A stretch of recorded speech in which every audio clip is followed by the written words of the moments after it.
The following is a CNN special report.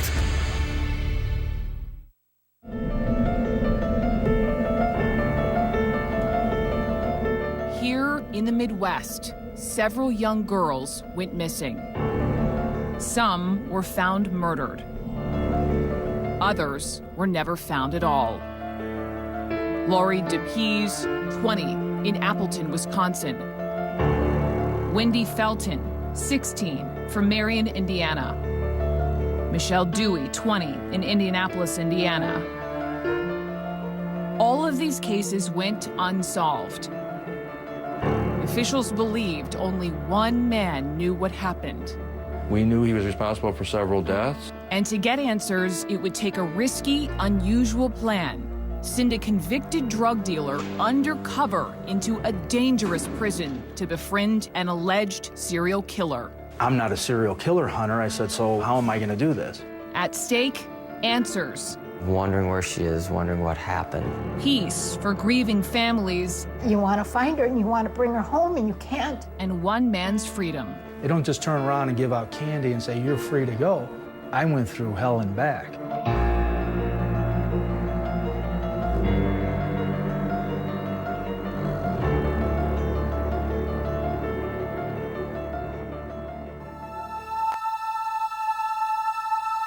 Early each day, Donna Reitler greets her daughter, Tricia.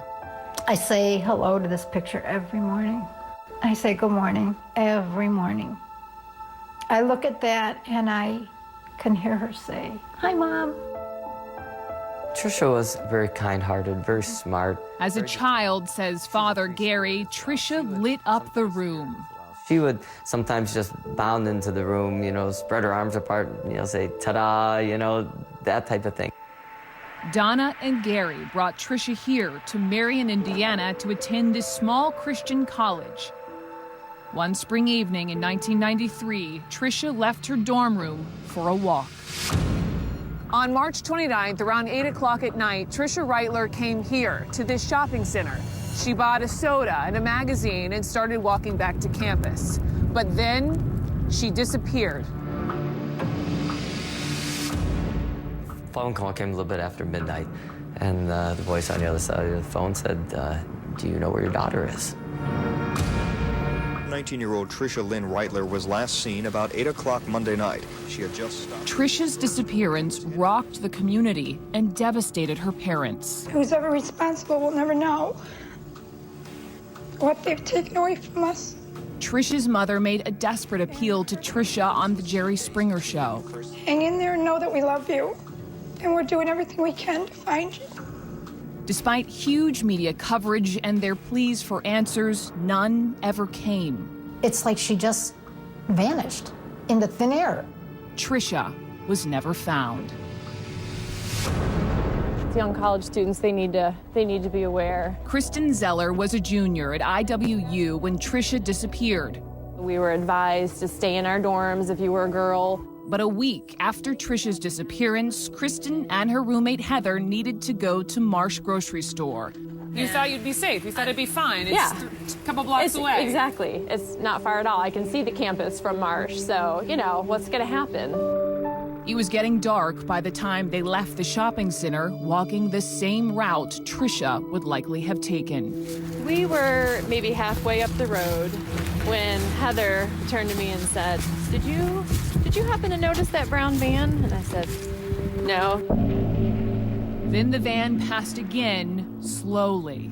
We still weren't alarmed. He came by again. A third time. Yep, really slow this time. Looking at us, the hair on the back of our neck started to stand up. The van pulled right up beside them. How close? Show me. His wheels were right on the side of the curb. And this was me, this was Heather. And he leaned over, started to say something, and at that point, we were both like, run, just run. The girls called security, describing a two-tone van driven by a man with mutton chop sideburns. Officers spotted the van and questioned the driver, a man named Larry Hall. Hall said he'd been looking for a friend's address, but the address he gave didn't exist. So officers let Hall go.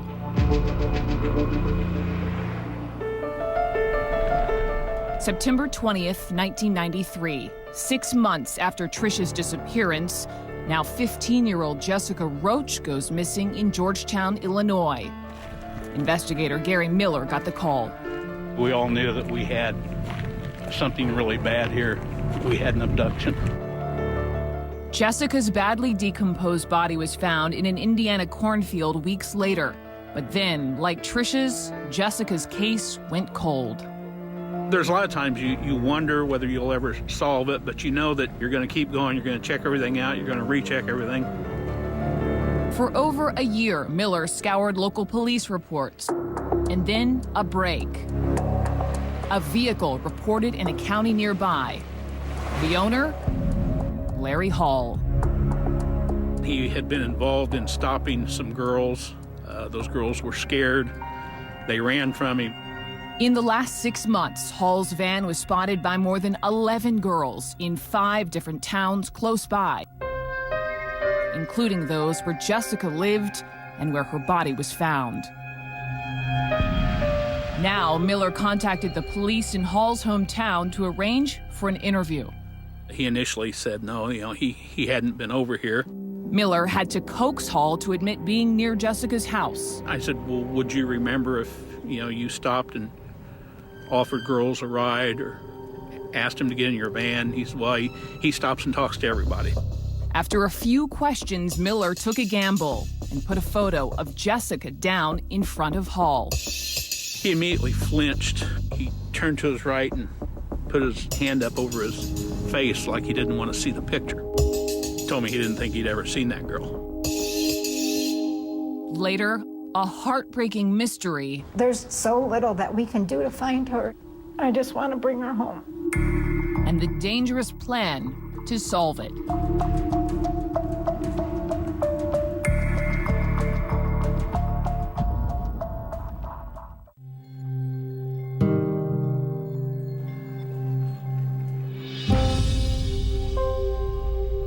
Larry Hall and his brother Gary had always been a little different. Look at you two, little boys. Well, which one are you and which one's Larry? This would be me. Gary and Larry. In a rare recorded interview obtained by CNN, Larry Hall recounts a tough start. I know when I was born, my mother told me that I was blue, that I hadn't got enough oxygen to me or something. Identical twin sons growing up hard. In the Hall home, there was little money and lots of problems. Author Hillel Levin interviewed Larry Hall. It was a very cluttered household. They're raised with dysfunction. Neighbors say their mother was domineering. Their father drank and sometimes turned violent. He worked at the local cemetery.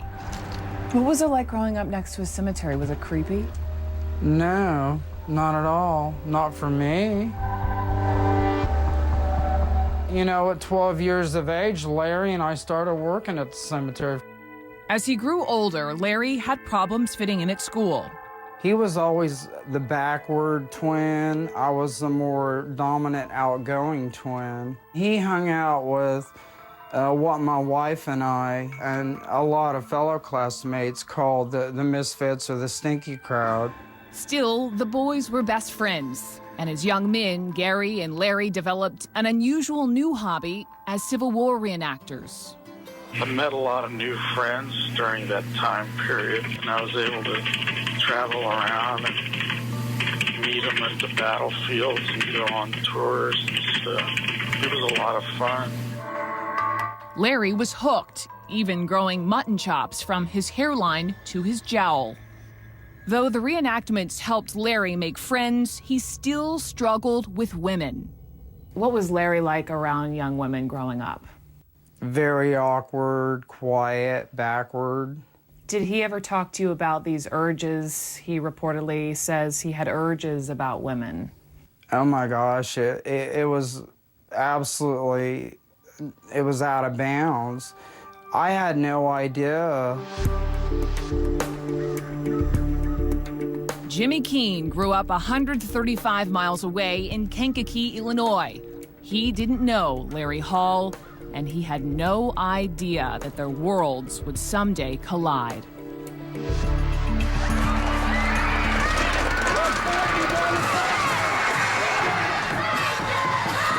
It'll be third down and 5 to the 25-yard line. For Jimmy Keene, life couldn't have been more different.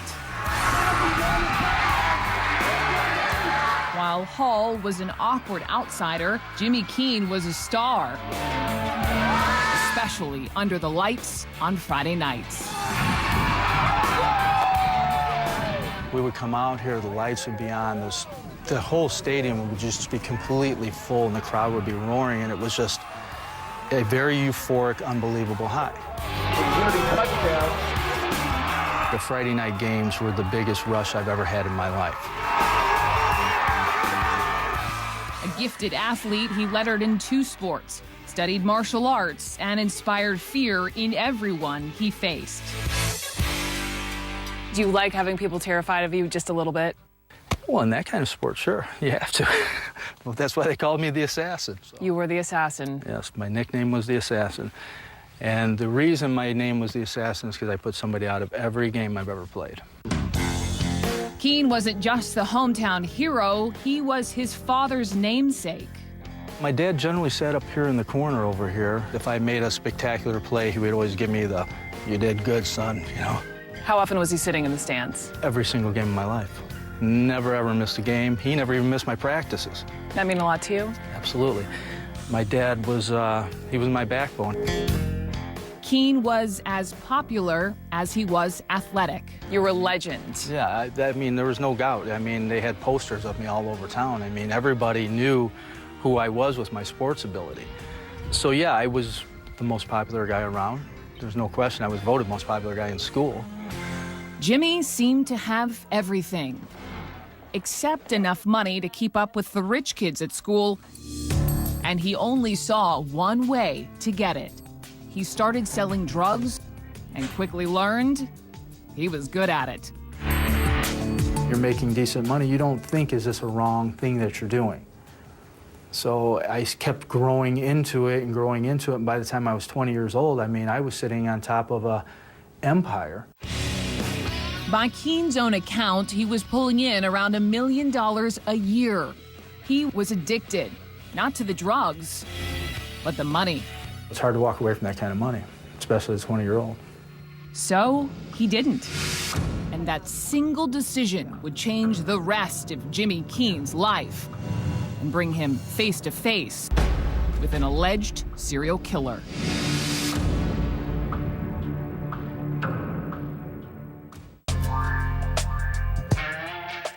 Your license plate, extra HP? Extra HP.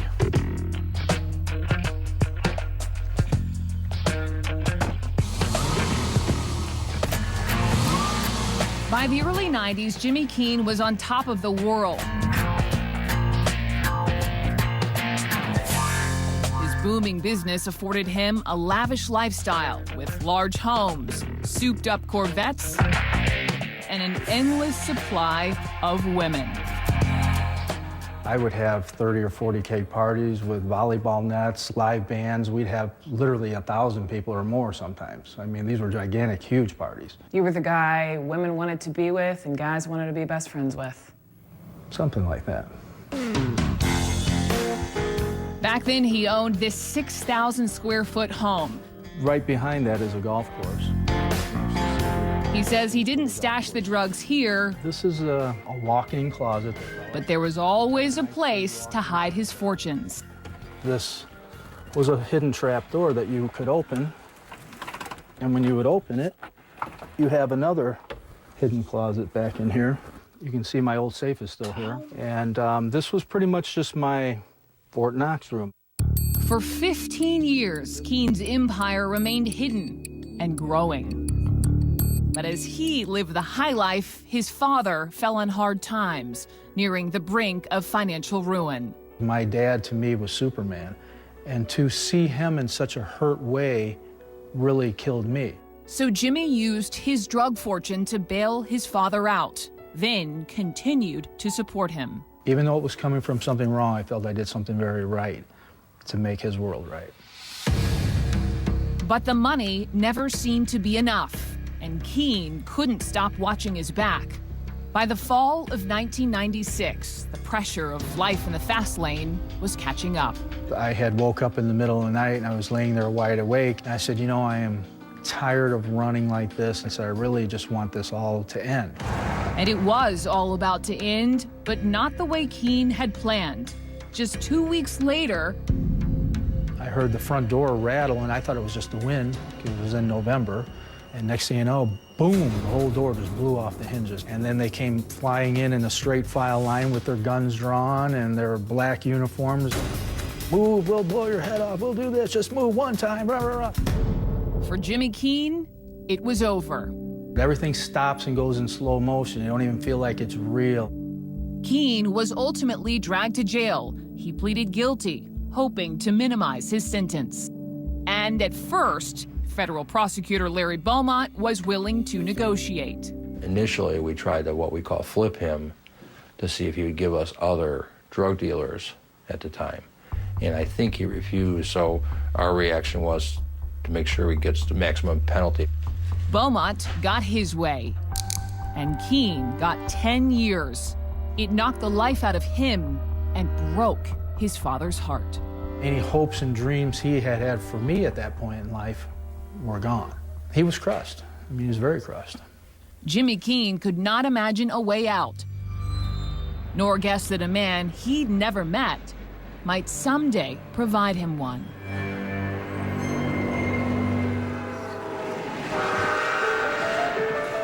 November 1994, Wabash, Indiana. It had been 2 weeks since Larry Hall recoiled from a photo of Jessica Roach. And investigator Gary Miller had a gut instinct. I really think we're onto something here. This guy portrays this weak, timid person, but, you know, I don't think he truly is. Miller thought Hall was vicious, and as the investigation unfolded, Miller also thought he knew how Hall abducted Jessica Roach. When he first seen her, she was riding from toward the house, going down this way. Hall followed and stopped to talk. Jessica got scared and backed away. That's when he opens the door, grabs her. There's a physical confrontation where he overpowers her, put her in his van, and left, probably going up this road right past her house. In an interview in the Wabash police station, Hall surprised investigators by explaining what happened next. I tied her up, but I can't remember with what. I took her pants off. Hall said he raped her and led her off through the woods. I laid her up against a tree and put a belt around her neck, and she stopped breathing. Hall said he strangled Jessica from behind, so he didn't have to see her face as she died. And that wasn't all. All of the girls looked alike, Hall said. I cannot remember all of them. I picked up several girls in other areas, but I can't remember which ones I hurt. Several girls in other areas. There were more victims than just Jessica Roach. Hall said he'd also been near the campus of Indiana Wesleyan University, where Tricia Reitler had disappeared. I was over there because I needed to be with somebody. There was a small shopping center. I had a van. Hall said he raped and strangled a girl here too. Then he identified his victim by pointing to Tricia's picture. Tricia's disappearance had remained a mystery for 18 months. We were just kind of sitting on the sidelines waiting for information to come in. With little evidence and local police insisting on another suspect, Tricia's parents, Gary and Donna, still suffered. I know with each thing that came in, the urgency was great, and the heartache was great too, and the anticipation and the hope. Hall's confession meant the Reitlers might at last find their daughter, and that Gary Miller had found the killer of Jessica Roach. But the next day, Hall changed his story. As I was talking to him, he said, well, I was just telling you about my dreams. And that didn't really happen. He said it was just my dreams. And I said, well, Larry, that's not what you said. You said this had happened, and that, you know, you didn't like talking about it because you didn't like the things that you'd done, but you never mentioned it being a dream. But he stuck to his news story. Larry Hall was recanting everything.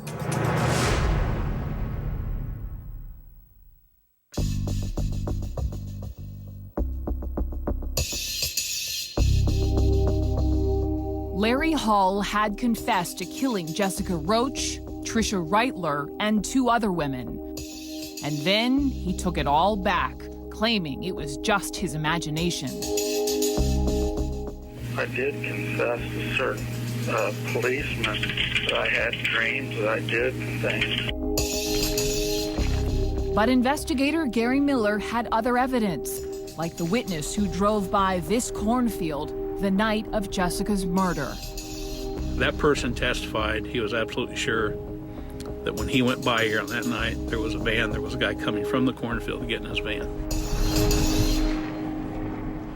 And a search of Hall's house and van revealed he'd been casing out small college towns and keeping suspicious notes. Seen joggers and bikers, many alone. Check colleges, parks, seen some prospects. Hall also made lists for the hardware store. Buy 2 more plastic tarps. Cover all floor and sides of van. And Hall wrote himself troubling instructions. No body contact. Buy condoms. Buy 2 more leather belts. Find one now. Amongst Hall's things, investigators found newspaper clippings about Roach and Reitler, possessions from other missing girls, and pornographic pictures Hall had altered. In those pictures, he had drawn what looked like a rope or a belt around the neck of one of the people, and on the left side of the mouth, he had drawn blood. Hall insisted it was all just staged to make a play for attention, to feel important to police. I put a bunch of stuff in that van that I drove around with because I knew they'd eventually search my van and find them. During Larry's trial, his twin brother Gary tried to provide him an alibi. Still, federal prosecutor Larry Beaumont got Hall convicted of kidnapping Jessica Roach. In the federal system, if you're guilty of a kidnapping, if that kidnapping resulted in a death, then under the sentencing guidelines, it's mandatory life term. The Jessica Roach case was over, but the disappearance of Tricia Reitler remained unsolved, and her parents, Gary and Donna, could not stop looking. We walked the sides of the roads. We walked the riverbeds. You know, we looked under the culverts. You know, we ended up going to crack houses because somebody had a lead. If you see something on the side of the road, a garbage bag, whatever, it's like, could that be her? It was just a horrendous crime to lose your daughter and never find out what the heck happened to her. Larry Beaumont kept looking too. Well, I actually made arrangements on a couple of occasions to go out and look for the body. Beaumont called in specialized military and law enforcement units to search. But we weren't able to find it. So rather than give up, it occurred to me that obviously Larry Hall knew. Beaumont needed answers and turned to an unlikely source to get them. He needed someone to befriend Larry Hall, someone charismatic, someone on the inside. Larry Beaumont needed Jimmy Keene. Beaumont had sent both Keene and Hall to prison. Now he hatched a risky plan that would bring them together. Keene was 10 months into his sentence when Beaumont brought him in to talk. It scared me. I thought this was some trick. Keene watched nervously as Beaumont pushed a folder across the table. And I opened it up, and the first thing I seen was a picture of a mutilated dead girl. And I flipped the next page, and there was a different mutilated dead girl. And there was a portrait of Tricia Reitler. At that moment, I looked up at Beaumont, and he says, Jimmy, we need you to help us with this case. Beaumont wanted Keene to go undercover, to transfer from his low-security lockup to a dangerous prison, and to befriend alleged serial killer Larry Hall. He says, if you can get solid confessions from him, and if you can help us locate the bodies that are still missing, we're willing to completely wash your record. Keen's mission? To learn where Tricia Reitler was buried. The purpose of this operation was to find that body. Beaumont made it clear, no body, no early release. Keen would have to serve the rest of his 10-year sentence. But Beaumont believed Keen could do it. He's smart, he's articulate, he's not afraid, and I knew he wanted to get out. For Keen, it was a chance for redemption, to restore his family name, and, says author Hillel Levin, to get his life back on track. This deal was a way for him to get home, and it was also a way for him to do good, to kind of take this bad thing he had done and to somehow turn it inside out and make it something that would solve a crime. But it wouldn't be easy. Fair to say he was risking his life. He could have been killed. It was dangerous, absolutely. It was highly risky. These people in those type of places haven't got anything better to do but try to hurt you and kill you too. Keen was unsure, but a phone call home put his doubts to rest. Keen's stepmother said his father had suffered a stroke. She said, he's in really bad shape. We wish you were here. This is terrible that you're in a spot where you're in right now because we could lose him. Keen needed to get home to Kankakee fast, and there was only one way to make that happen. He had to face an alleged serial killer first. I just thought, you know what? However bizarre or how far out or whatever this mission that Beaumont wants me to go on, I'm going to do it.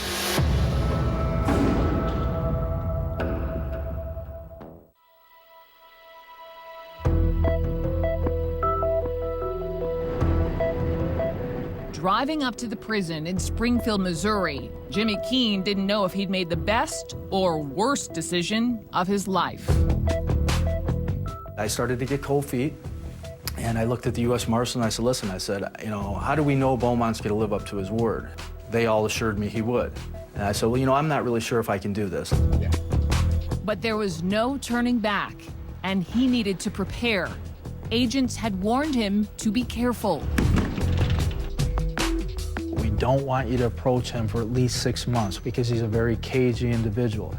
If he senses one thing wrong, he goes into his shell like a turtle and you'll never get him back out once he's in. But Keen didn't have time to wait. He needed to get home to his ailing father. So hours after becoming a Springfield inmate, he spotted Larry Hall and made his first move. I made it a point for us to bump shoulders together.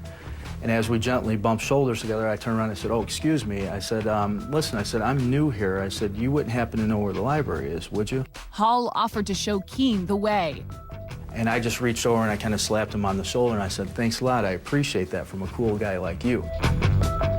Over the next week, Keen watched Hall's every move from his cell across the hall. And I walked up to him and I says, hey, this is where I'm at. I said, are you in this area here? And he goes, yeah, I'm right there, you know, and he bugs his eyes out of his head. I said, oh, well, that's great. I said, you're right by me. I said, you know what?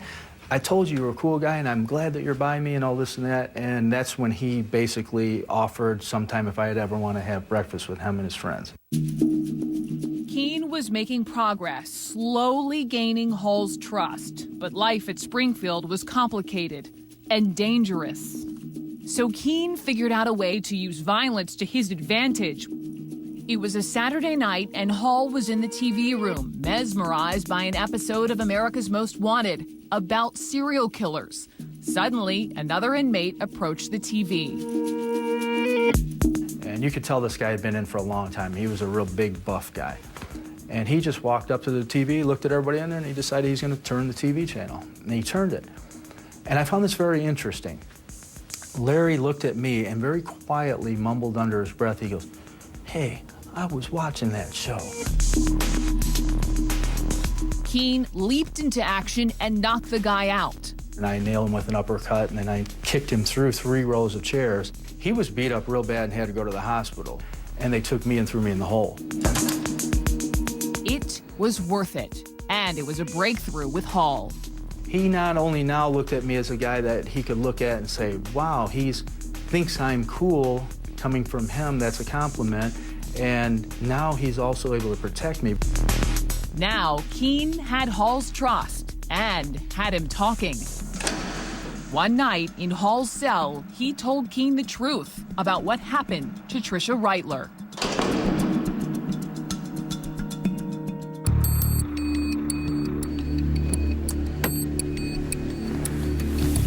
But what Hall told Keene was different from what some investigators believed. It was his story, along with some evidence, that created a roadmap I wanted to follow to try to figure out what happened to Tricia Reitler. Tricia would have left this supermarket parking lot walking just a couple of blocks back to campus. Somewhere along this road, Hall told Keene he got Tricia into his van. When she fought off his advances, he says he choked her to keep her quiet. Hall told Keene he blacked out, and when he woke up, Tricia was naked and lifeless. Days after her disappearance, investigators found her blood-soaked clothes here, just 1 block from the supermarket. Hall's own notes indicate what might have happened next. Exactly 1 week after Tricia's disappearance, Hall wrote, "Cut out stained carpet, vacuumed van thoroughly, buy new hacksaw blades, clean all tools." Along with his notes was this address, 700 West Slocum. We're in the woods halfway between Marion and Wabash, and it is possible that somewhere out here that Tricia Reitler is buried. He said, so he got some lime together, he got a shovel, and he got a lantern, and he drove her way out into the woods, and he buried her out in the woods. He admitted to you that he buried her in the woods. Several times he's admitted that, yes. I basically made him feel like it was okay to tell me his secret. But Keene still needed the secret that would set him free, the exact location of Tricia's body. Weeks later, he thought he nailed it when he found Hall hovered over a map in the prison workshop. It was a map with red dots over Indiana, Illinois, and Wisconsin, and he covered it up really fast. Lined up at the edge of the map were a dozen wooden falcons. And I said, wow, this is pretty cool. Did you make these? He says, yeah, I make them. And he goes, it's really cool, isn't it, Jim? He goes, they watch over the dead. Falcons to watch over the dead, and a map marked with dots. It was the information Keene thought would surely lead to the exact location of Tricia's body. In that moment, did you think, this is my ticket to freedom? I did, because I thought, this is it. I've got solid confessions out of him. We know specific details. We know how he's done it now. Keene believed he had his answer, that he'd soon be free, that he was done forever with Larry Hall. So that night at lockdown, Keene decided to tell Hall what he really thought. I told him that he was a f***ing sicko. I told him that he was insane. I said that you are one of the most despicable forms of human life on this planet. He, at that point, slid away from me and was, like, really terrified of me all of a sudden. And he says, Beaumont sent you, didn't he? Beaumont sent you, didn't he? Keene had blown his cover, and his outburst landed him in solitary confinement. It took some time before we found out that they put Jimmy in a hole, and so he was not able to communicate with anybody on the outside. By then, Hall's map and the Falcons had disappeared. Worst of all, as Keene was let out of Springfield prison to face Larry Beaumont, he didn't know if what he'd learned was enough to set him free.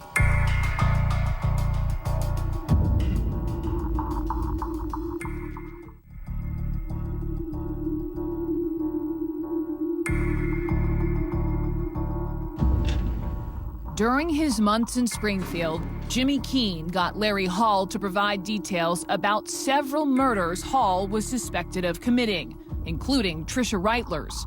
But Keene hadn't met the original requirements of Larry Beaumont's deal. And I told him this myself, made it clear to him, that if we didn't find the body, no credit. Sitting in his prison cell, Jimmy Keene desperately hoped he had done enough. Are they going to be fair and give me what's justifiably right on this, or are they just going to say, here's 6 months? It was a crapshoot. Without a location for Reitler's body, Beaumont had a decision to make. I made arrangements to have him take a polygraph test just to verify what he was telling us was the truth, which he passed, and he did make a legitimate effort to do what we sent him down there to do. So Beaumont urged a federal judge to give Keene credit for time served.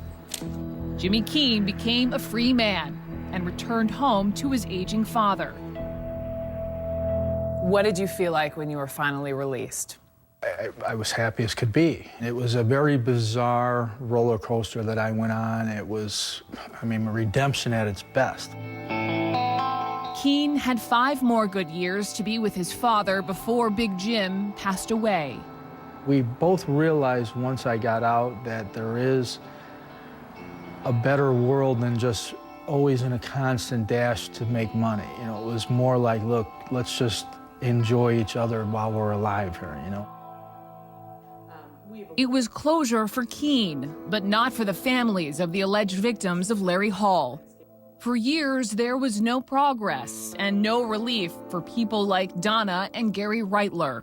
As a parent, there's the part that you've let her down and that you want to find her and you want to bring her home and you can't. We've done pretty much physically everything that we can to find her. And there's somebody out there that holds that one answer for us. Beaumont, too, felt he'd done all he could and that the pursuit of Larry Hall was over. There wasn't going to be no further prosecution from the federal perspective. He's already serving life imprisonment. He wasn't going to, he was done. Once again, Larry Hall had slipped off the radar, and it easily could have remained that way, except for Jimmy Keene. First, Keene's story of strange redemption was featured in a Playboy article, and then a book written by Keene and Hillel Levin. Once we were able to write about what Jimmy went through, then things happened. Keene's story refocused attention on Larry Hall, helped reopen cold cases, and put pressure on his twin brother Gary. Now, Gary stopped defending Larry and started talking. Larry, just like Jimmy Keene calls him, and he's a baby killer. You think your brother is a baby killer? I don't have no doubt in my mind. Do you think your brother killed more than Jessica Roach?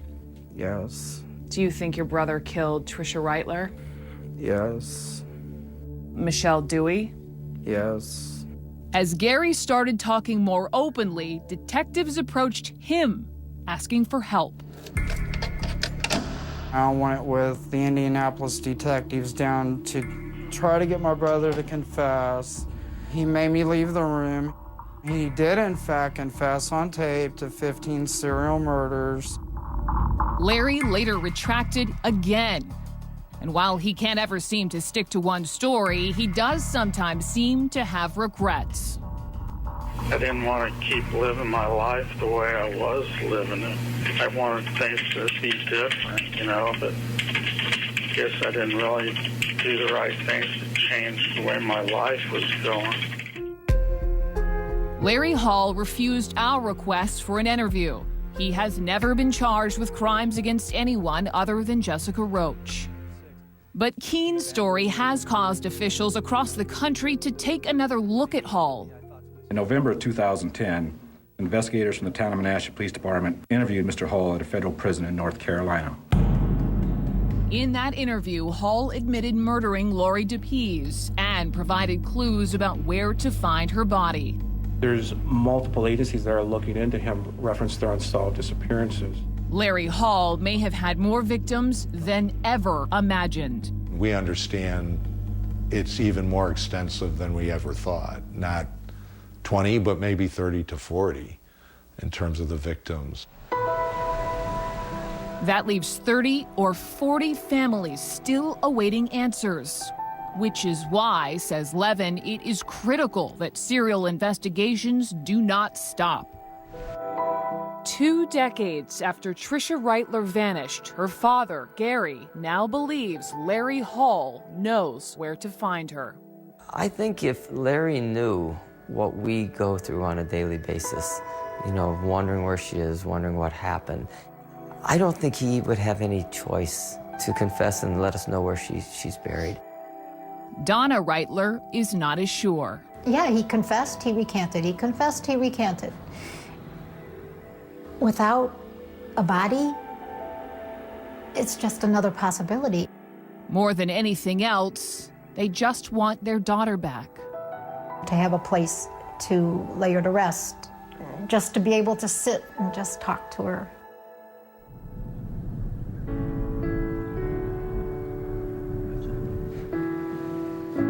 As for Jimmy Keene, his truth is stranger than fiction. He's gone from football standout to drug dealer to undercover operative, and now to screen star, with his story in development as a Hollywood film. Still, says Keene, he thinks of the victims' families and hopes they'll find their answers. That's all they can do is keep hoping. There was a glimmer of hope when Jimmy Keene was involved here. Maybe something else will still evolve out of this. Maybe the things I've done and am still doing will still shine a light and give them hope at some point.